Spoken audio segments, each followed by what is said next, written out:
ഇനി നമുക്ക് ബ്രെഡ് വെച്ചിട്ട് നല്ലൊരു KFC ചെയ്തെടുക്കാം. വൈകുന്നേരത്തെ ചായൻ്റെ കൂടെയൊക്കെ കഴിക്കാൻ പറ്റുന്ന നല്ലൊരു റെസിപ്പിയാണിത്. അതിന് വേണ്ടിയിട്ട് ഞാനിവിടെ ബ്രെഡ് അതിൻ്റെ അരികൊക്കെ കട്ട് ചെയ്തിട്ട് 4 പീസായിട്ട് കട്ട് ചെയ്ത് വെച്ചിട്ടുണ്ട്. ഇനി ഇതിനൊരു മിക്സ് റെഡിയാക്കി എടുക്കണം. അതിന് വേണ്ടിയിട്ട് ഒരു പാത്രത്തിലേക്ക് ഒരു 1/4 കപ്പ് മൈദപ്പൊടി ചേർത്ത് കൊടുക്കാം. ഇനി ഇതിലേക്ക് 1 ടീസ്പൂൺ കാശ്മീരി മുളക് പൊടി, 1/2 ടീസ്പൂൺ മല്ലിപ്പൊടി, ഒരു 1/4 ടീസ്പൂൺ ജീരകം പൊടിച്ചത്, 1/4 ടീസ്പൂൺ കുരുമുളക് പൊടി, 1/4 ടീസ്പൂൺ ഗരം മസാല, ആവശ്യത്തിന് ഉപ്പും കൂടി ചേർത്തിട്ട് നന്നായിട്ടൊന്ന് മിക്സ് ചെയ്ത് യോജിപ്പിച്ചെടുക്കണം. ഇനി ഇതിലേക്ക് കുറച്ചായി വെള്ളം ചേർത്തിട്ട് നന്നായിട്ടൊന്ന് മിക്സ് ചെയ്ത് മാറ്റി വെക്കണം. നല്ലൊരു തിക്കല്ല, അതുപോലെ തന്നെ ലൂസല്ലാത്തൊരു കൺസിസ്റ്റൻസിയാണ് വേണ്ടത്. കണ്ടില്ലേ, ഈ ഒരു പരിവാണ് നമ്മുടെ മാവിന് വേണ്ടത്. ഇനി നമുക്കിത് ഒരു സൈഡിലോട്ടേക്ക് മാറ്റി വയ്ക്കാം. ഇനി ഇതിനൊരു കോട്ടിങ് കൂടി കൊടുക്കണം. അതിന് വേണ്ടിയിട്ട് ഞാനിവിടെ ലേസാണ് എടുത്തിരിക്കുന്നത്. അപ്പോൾ നിങ്ങൾക്ക് ലേസ് അല്ലെങ്കിൽ കോൺഫ്ലെക്സ്, പ്ലെയിൻ ആയിട്ടുള്ള ഫ്ലേവറൊന്നും ഇല്ലാത്ത കോൺഫ്ലെക്സ് എടുത്തിട്ട് ഇതുപോലെ ഒന്ന് കൈവച്ച് പൊടിച്ചെടുത്താൽ മതി.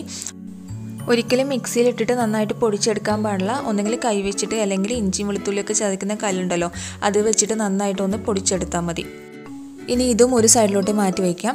ഇനി നമ്മൾ നേരത്തെ റെഡിയാക്കിയെടുത്ത് വെച്ച ബാറ്റർ ഉണ്ടല്ലോ, അതിലേക്ക് ബ്രെഡിൻ്റെ ഓരോ പീസസ് ആയിട്ട് ഇട്ട് കൊടുത്തിട്ട് ഒന്ന് ഡിപ്പ് ചെയ്തിട്ട് നമ്മൾ പൊടിച്ചു വെച്ചിരിക്കുന്ന ലേസിലിട്ടിട്ട് നന്നായിട്ടൊന്ന് കവർ ചെയ്തെടുക്കണം.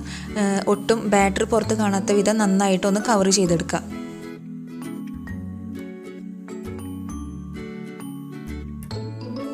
ഇനി ഇത് ഫ്രീസറിൽ ഒരു 10 മിനിറ്റ് വെച്ചിട്ട് നന്നായിട്ടൊന്ന് തണുപ്പിച്ചെടുക്കണം. തണുപ്പിച്ചെടുത്തതിന് ശേഷം മാത്രം നമുക്ക് എണ്ണയിലിട്ട് മുക്കിപ്പൊരിക്കാം. അപ്പോൾ ഇത് 10 മിനിറ്റ് ആയിട്ടുണ്ട്. ആ ഒരു സമയം കൊണ്ട് ഞാൻ എണ്ണ ചൂടാവാൻ വെച്ചിട്ടുണ്ട്. സൺഫ്ലവർ ഓയിലാണ് ഞാൻ എടുത്തിരിക്കുന്നത്. അപ്പോൾ എണ്ണ നന്നായിട്ട് ചൂടായിട്ട് വരുന്ന സമയത്ത് ഫ്രീസറിൽ വെച്ച് തണുപ്പിച്ചെടുത്തിട്ടുള്ള നമ്മുടെ KFC ബ്രെഡ് നമുക്കിതിലേക്ക് ഇട്ട് കൊടുക്കാം.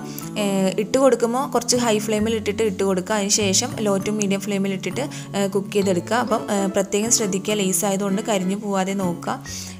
എന്നിട്ട് നമുക്ക് 2 സൈഡും മറിച്ചിട്ട് തിരിച്ചിട്ടിട്ട് നമുക്കൊന്ന് വറുത്ത് കോരിയെടുക്കാം. ഇത് പെട്ടെന്ന് റെഡിയാവും, കാരണം കുക്കാവാൻ വേണ്ടിയിട്ട് പ്രത്യേകം സാധനങ്ങളൊന്നുമില്ല, ചെറിയൊരു കോട്ടിങ് മാത്രമേ ഉള്ളൂ. അപ്പോൾ ഇത് ആദ്യത്തെ സ്റ്റെപ്പ് റെഡിയായിട്ടുണ്ട്.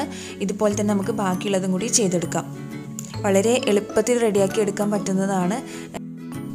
എല്ലാവരും ഒരു തവണയെങ്കിലും ഉണ്ടാക്കി നോക്കുക. എല്ലാവർക്കും ഒത്തിരി ഇഷ്ടപ്പെടും. ലേസിന് പകരം നിങ്ങൾക്ക് വേണമെങ്കിൽ ഞാൻ നേരത്തെ പറഞ്ഞതുപോലെ തന്നെ കോൺഫ്ലെക്സ് വേണമെങ്കിൽ യൂസ് ചെയ്യാം. ലേസ് ഉപയോഗിച്ച് കഴിഞ്ഞാൽ വേറെ തന്നെ ഒരു ടേസ്റ്റ് ആയിരിക്കും. ബ്രെഡ് ആയതുകൊണ്ട് അകത്ത് നല്ല സോഫ്റ്റും പുറത്ത് നല്ല ക്രിസ്പി ആയിട്ടാണ് ഈ റെസിപ്പി ഇരിക്കുന്നത്. അപ്പോൾ വൈകുന്നേരത്തെ ചായക്കൊക്കെ ഉണ്ടാക്കി കൊടുക്കാൻ പറ്റുന്ന നല്ലൊരു ക്രിസ്പി ആയിട്ടുള്ളൊരു സ്നാക്കാണ്. എല്ലാവരും ട്രൈ ചെയ്ത് നോക്കിയിട്ട് ഫീഡ്ബാക്ക് അറിയിക്കാൻ മറക്കരുത്. ഇന്നത്തെ റെസിപ്പി ഇഷ്ടപ്പെടുകയാണെങ്കിൽ ലൈക്ക് ചെയ്യാനും ഷെയർ ചെയ്യാനും കമൻറ്റ് ചെയ്യാനും, അതുപോലെ തന്നെ പുതുതായിട്ട് വീഡിയോ കാണുന്നവരാണെങ്കിൽ ഒന്ന് സബ്സ്ക്രൈബ് ചെയ്തിട്ട് തൊട്ടടുത്ത് കാണുന്ന ഓൾ എന്ന ബെൽ ബട്ടൺ പ്രസ് ചെയ്യാനും മറക്കരുത്. അപ്പോൾ അടുത്ത വീഡിയോയിൽ കാണുന്നത് വരെ നന്ദി, നമസ്കാരം.